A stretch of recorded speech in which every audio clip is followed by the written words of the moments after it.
ஆடுகளை மேய்க்கிறவன் ஆடுகளுக்கு முன்னால் போவான். பன்றி மேய்க்கிறவன், உங்களிலே சிலர் சில குழுக்களுக்கு தலைவர்களா இருப்பீங்க, அல்லது ஒரு சிறு சிறு சபைகளுக்கு தலைவர்களா ஒருவேளை நீங்கள் சிலர் இருக்கலாம். நீங்க மேய்ப்பனா இருக்கணும், ஆடுகளின் மேய்ப்பனா இருக்கணும், பன்னி மேய்க்கிறவனா இருக்கக்கூடாது. என்ன வித்தியாசம் தெரியுமா? ஆடுகளை மேய்க்கிறவன் ஆடுகளுக்கு முன்னால் போவான், பன்றி மேய்க்கிறவன் பன்றிக்கு பின்னால் தெரியுமா? தெரியுமா? ரெண்டுக்கும் வித்தியாசம் இருக்கு. தெரியுமா உங்களுக்கு? கவனிச்சிருக்கீங்களா?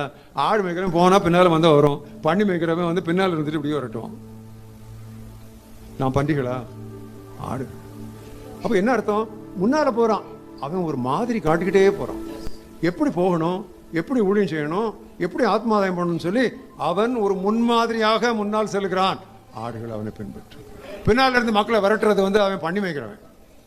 அவருடைய மேய்ப்பர்களுக்கு கீழ்ப்படியுங்கள், மேய்ப்பர்களுடைய முன்மாதிரியை நீங்கள் பின்பற்றுங்கள். இந்த காரியங்களிலெல்லாம் கவனமாக இருந்தால் பெரும்பாலான பிரச்சனைகள் தீர்ந்துவிடும்.